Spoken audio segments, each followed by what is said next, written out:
सियावर रामचंद्र की जय, पवनसुत हनुमान की जय।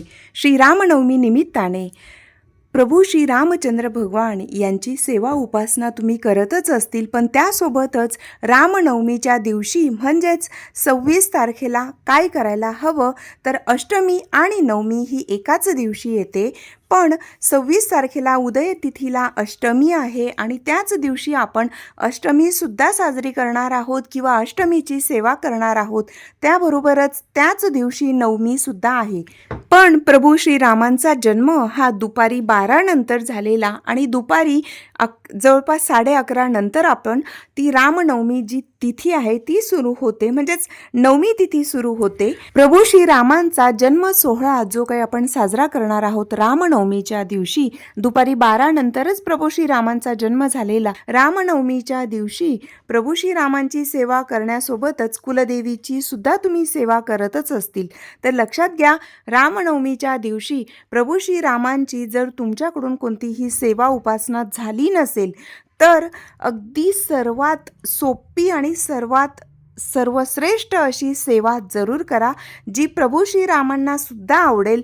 त्याचबरोबर संकटमोचन हनुमानजी, बजरंगबली महावीर हनुमानजी किंवा ज्यांना तुम्ही मारुती राया म्हणतात यांना ही सेवा प्रचंड आवडते आणि ती आपण करायचीच आहे।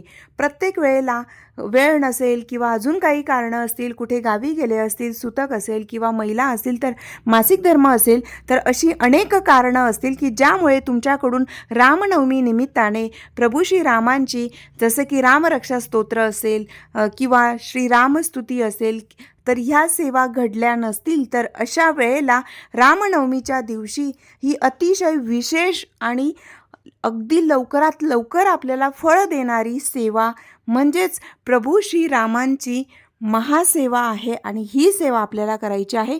तर ती सेवा कोणती आहे? श्रीराम जय राम जय जय राम किंवा श्रीराम राम राम ह्या नावाचा जप करायचा आहे। जर कोणतंही अनुष्ठान नसेल झालं तरी हरकत नाही, पण रामनामाचा जप अखंड करायचा आहे, कारण ही अतिशय उच्च कोटीची अशी सेवा आहे। जर देव्हाऱ्यासमोर बसून तुम्हाला शक्य होत असेल तर जास्तीचा वेळ काढून तुम्ही तिथे बसून करू शकतात किंवा तुम्ही तुमची कामं करत असताना सुद्धा रामनामाचा जप करू शकतात। तर पहा, रामनवमीच्या दिवशी सकाळी लवकर उठल्यानंतर नित्यकर्म आटपून आपली देवपूजा करायची आहे। कुलदेवीची सेवा जी काही असेल, जसं की चैत्र नवरात्र असेल, शारदीय नवरात्र असेल, तर कुलदेवीची आरती असते। बऱ्याच जणांची अष्टमीची सुद्धा आरती असते, तर काहींची नवमीला आरती असते। तर ज्यांची अष्टमीला आहे ते सुद्धा करू शकतील आणि नवमीला जे आरती लावत असतील, म्हणजे आरती म्हणजे काय की जे आपण कणकेचे दिवे बनवून आपण जे आपला कुळाचार असतो त्या पद्धतीने करतो ते तुम्ही करू शकतात। त्याचबरोबर त्या दिवशी छान पंचोपचारे पूजा झाल्यानंतर जर प्रभू श्रीरामांची, सीतामय्याची जर तुमच्याकडे रामदरबाराची जी मूर्ती असते किंवा फोटो असेल तर छान अभिषेक करा। मूर्ती असेल तर, फोटो असेल तर पुसून वगैरे छान पूजा अर्चा करा। धूप दीप वगैरे दाखवून जी काही फुलं असेल, नैवेद्य असेल तो अर्पण करायचा आहे आणि त्या ठिकाणी बसून अगदी साध्या पद्धतीने केलं तरी चालेल, फक्त तेलाचा किंवा तुपाचा दीप प्रज्वलित करून तिथे बसून तुम्ही रामनामाचा जमतील तेवढ्या जास्तीत जास्त माळ जप करण्याचा प्रयत्न करा आणि त्यानंतर दिवसभर सुद्धा तुम्ही काम करत असताना सुद्धा रामनामाचा जप करू शकतात। अशा पद्धतीने अखंड रामनामाचा जप करायचा आहे आणि त्यानंतर महत्त्वाचं की रामनवमीच्या दिवशी विशेष असा दिवासुद्धा लावायचा आहे, तर त्याला रामदिवासुद्धा म्हणू शकतात। आणि हा दिवा कसा लावावा, कुठे लावावा, त्याचं महत्त्व काय आहे हे सुद्धा आपण माहिती करून घेणार आहोत। तर पहा, रामनवमीच्या दिवशी ज्या पद्धतीने प्रभू श्रीरामांची सेवा तर आपल्याला करायची आहे, त्यांची पूजा अर्चा करायची आहे, त्याचबरोबर संकटमोचन हनुमानजी, बजरंगबली महावीर हनुमानजी यांची सुद्धा आपण त्या दिवशी पूजा करायची आहे। तर ती पूजा कशी करावी आणि त्या ठिकाणी दीप लावायचा आहे। तर पहा, हनुमानजींचं किंवा मारुतीरायांचं मंदिर असेल त्या ठिकाणी जाऊन हा दिवा लावायचा आहे। हा दिवा तुम्ही सकाळी लावला तरी चालेल, पण शक्यतो रामनवमीच्या दिवशी संध्याकाळीच हा दिवा लावायचा आहे। तर रामनवमीच्या दिवशी संध्याकाळी मंदिरात जाऊन तेलाचा तर कोणत्या तेलाचा, तिळाचं तेल असेल किंवा मोहरीचं तेल असेल तरी चालू शकतं, किंवा जे तुमच्याकडे तेल असेल त्या तेलाचा दीप प्रज्वलित करायचा आहे.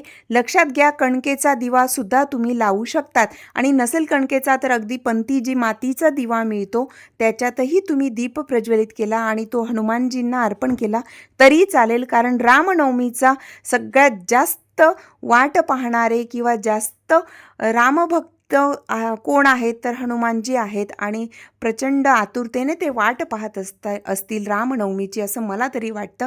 कारण रामनवमीच्या दिवशी रामकथांचं, इतर वेळेला सुद्धा रामकथांचं आयोजन असतं, पण विशेष पर्व असतील, रामनवमी असेल तर त्यावेळेला सर्व ठिकाणी प्रभू श्रीरामांच्या कथा असतात, आणि ते संकटमोचन हनुमानजी यांना प्रचंड आवडत असतं. त्याचबरोबर रामनवमीच्या दिवशी हरिनाम संकीर्तन होत असतं, आणि तिथे प्रभू श्रीरामांचं ज्या ठिकाणी नाव घेतलं जातं, जिथे कथा असते, तिथे बजरंगबली महावीर हनुमानजींची उपस्थिती असते, यात काही शंकाच नाही. म्हणूनच की रामनवमीच्या दिवशी संकटमोचन हनुमानजी मारुतीरायांच्या मंदिरात जाऊन सुद्धा आपण तिथे दीप प्रज्वलित करायचा आहे, आणि तो जो दीप असणार आहे तर तो प्रभू श्रीरामांच्या नावाने तो दीप तिथे ठेवायचा आहे. तर संकटमोचन हनुमानजींना प्रभू श्रीरामांची सेवा भक्ती केलेलं आणि त्यांचं नाव घेतलेलं प्रचंड आवडतं. हनुमानजींच्या मंदिरात जाऊन तुम्ही हनुमान चालीसा नाही बोललेत तरी चालेल, पण हनुमानजींच्या मंदिरात जाऊन श्री राम रक्षा स्तोत्र, रामस्तुती जरूर बोला, आणि हे नाही केलं तरी तिथे गेल्यावर रामनामाचा जप करायला मात्र विसरू नका. हनुमानजींना स्वतःची स्तुती केलेली आवडत नाही, त्यांना तिथे तुम्ही राम नाव ऐकवलं तर ते तुमच्यावर प्रचंड प्रसन्न राहतील, खुश राहतात. प्रभू श्रीरामांची सेवा उपासना करत असताना बजरंगबली हनुमानजींच्या मंदिरात जाऊन हा अतिशय महादिव्य असा उपाय आहे की तिथे राम नावाचा दीप अर्पण करा.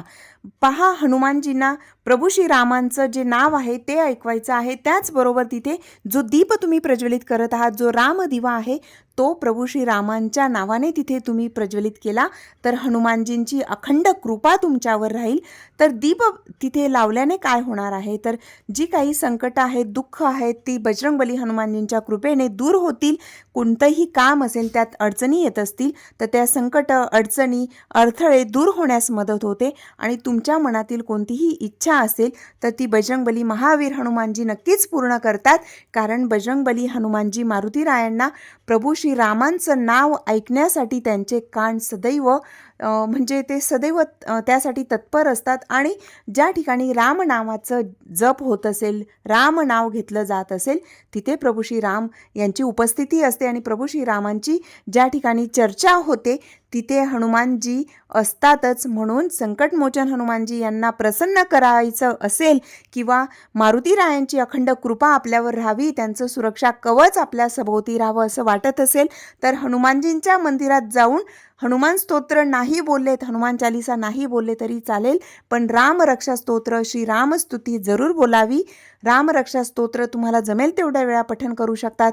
ते तुम्ही 1, 3, 5 किंवा 11 वेळा पठण करा, किंवा रामनवमीचा विशेष पर्व आहे म्हणून त्या दिवशी जास्तीत जास्त रामरक्षा स्तोत्र पठण करा, किंवा तुम्ही जे रामस्तुती आहे ती सुद्धा तुम्हाला जमेल तेवढ्या वेळा पठण करा, आणि श्रीराम नावाचा जास्तीत जास्त जप हनुमानजींच्या मंदिरात बसून करा. सीताराम हनुमानजी यांचं मंदिर असेल तिथे जाऊन सुद्धा तुम्ही हा उपाय आणि ही सेवा करू शकतात, किंवा फक्त बजरंगबली मारुतीरायांचं मंदिर असेल तिथे सुद्धा तुम्ही ही सेवा करू शकतात. त्याचबरोबर हनुमानजींच्या मंदिरात जाऊन राम नावाचा दिवा तर अर्पण करायचाच आहे, त्यासोबतच तुम्ही तिथे फळसुद्धा घेऊन जाऊ शकतात. जसं की तिथे तुम्ही केळी घेऊन जाऊ शकतात, किंवा जे डाळिंब असतं डाळिंब, त्याचबरोबर विडासुद्धा न्यावा. बजरंगबली हनुमानजींच्या मंदिरात जाताना आपण जो पानाचा विडा बनवलेला असतो तो मारुतीरायांना जरूर अर्पण करावा. त्याचबरोबर गूळ आणि चण्याचं नैवेद्यसुद्धा घेऊन जायचं आहे. त्याचबरोबर शक्य होत असेल, रामनवमी आहे म्हणून प्रभू श्रीरामसुद्धा ह्या दिवशी प्रसन्न असतात, आणि बजरंगबली महावीर हनुमानजी यांच्या आनंदाला पारावार नसतो. ह्या दिवशी हनुमानजीसुद्धा प्रचंड खुश असतात, प्रसन्न असतात. म्हणूनच त्या दिवशी तुम्ही हनुमानजींना राम नाव आणि रामस्तुती ऐकवा आणि तुमचं जे काही संकट असेल, दुःख असेल ते दूर व्हावं अशी प्रार्थना सुद्धा करा. कारण त्या दिवशी केलेली प्रार्थना आणि जी काही सेवा उपासना असेल त्या उपासनेचं अनंतपटीने आपल्याला पुण्यफळ प्राप्त होतं आणि आपल्या मनातील इच्छा सुद्धा पूर्ण होतात. संकट दुःख दूर होऊन आपली मनातली इच्छा पूर्ण होण्यास मदत होत असते. म्हणूनच रामनवमीचा विशेष पर्व आहे आणि ह्या दिवशी फळसुद्धा न्यायचं आहे. त्याचबरोबर तुम्ही मंदिरात जे मोतीचूरचे लाडू असतात किंवा बुंदीचे लाडूसुद्धा तुम्ही घेऊन जाऊ शकतात. जिलेबी असेल तीसुद्धा बजरंगबली महावीर यांना अर्पण करू शकतात किंवा इमरती असते तीसुद्धा अर्पण करू शकतात. तर अतिशय मनापासून तुम्ही ही सेवा उपासना करा. आणि जे श्रीफळ असतं तर हनुमानजींना कधीही फोडलेलं नारळ अर्पण करू नये. बजरंगबली हनुमानजींना मारुतीरायांच्या मंदिरात जे अखंड नारळ असतं श्रीफळसुद्धा अर्पण करा, पानाचा विडा अर्पण करा, दीप अर्पण करायचा आहे. त्यासोबतच तिथे तुम्ही जो काही प्रसाद असेल तर लाडूंची सुद्धा सेवा तुम्ही तिथे करू शकतात. म्हणजे जास्तीत जास्त लाडू तुमच्याकडून तिथे प्रसाद रूपाने सुद्धा तुम्ही वितरण करू शकतात. अगोदर हनुमानजींना अर्पण करायचे आणि त्यानंतर प्रसाद म्हणून ते सर्वांना तुम्ही देऊ शकतात. त्याबरोबरच संकटमोचन हनुमानजींची कृपा प्राप्त व्हावी असं वाटत असेल, कारण हनुमानजी प्रसन्न झाले तर प्रभू श्रीरामांची सुद्धा आपल्यावर कृपा होतेच होते. म्हणूनच की बजरंगबली महावीर हनुमानजींची अखंड कृपा राहावी यासाठी पिंपळाची पानं असतील किंवा जी विड्याची नागवेलीची पानं असतात ती किंवा मग रुईची पानं असतात. रुईचं झाड सर्वांना माहिती असेल तर त्या पानांवर तुम्ही जो नारंगी रंगाचा शेंदूर असतो तर त्याच्याने तुम्ही त्यावर श्रीराम असं लिहायचं आहे. त्याची माळ बनवायची, लाल रंगाचा जो काही धागा असेल त्याच्यात ते ओळायचं आहे. ती पानं तुम्ही 7, 11, 21, 108 अशा पद्धतीने सुद्धा घेऊ शकतात आणि प्रत्येक पानावर ते पानं धुवून घ्यायची आणि त्याच्यावर श्रीराम नाव लिहायचं आहे. जो काही सिंदूर असतो नारंगी रंगाचा त्याच्यामध्ये तेल किंवा पाणी टाकून ते मिक्स करायचं आणि त्याच्याने राम नाव लिहायचं आहे पानांवर आणि ती जी माळ असेल ती महावीर हनुमानजींना अर्पण करा. त्यामुळे तुमच्या जीवनातील संकट दुःख दूर होतील आणि संकटमोचन हनुमानजी महावीर हनुमानजींची आपल्यावर अखंड कृपा राहण्यास मदत होत असते. कारण रामनवमीचा हा महा उपाय आहे. पानांवर राम नाव लिहून ते बजरंगबली हनुमानजींना अर्पण करायचं हाच सर्वश्रेष्ठ उपाय आहे. आणि राम नावाचा जप जरूर करा.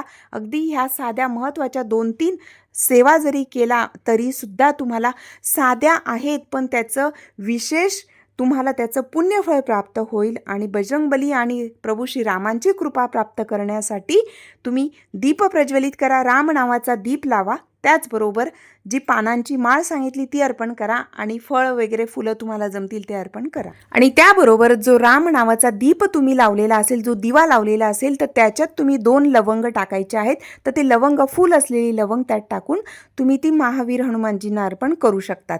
तर अशा पद्धतीने ही प्रचंड उच्च कोटीची सेवा आहे. यातलं तुम्हाला जे जमणार आहे ते जरूर करा.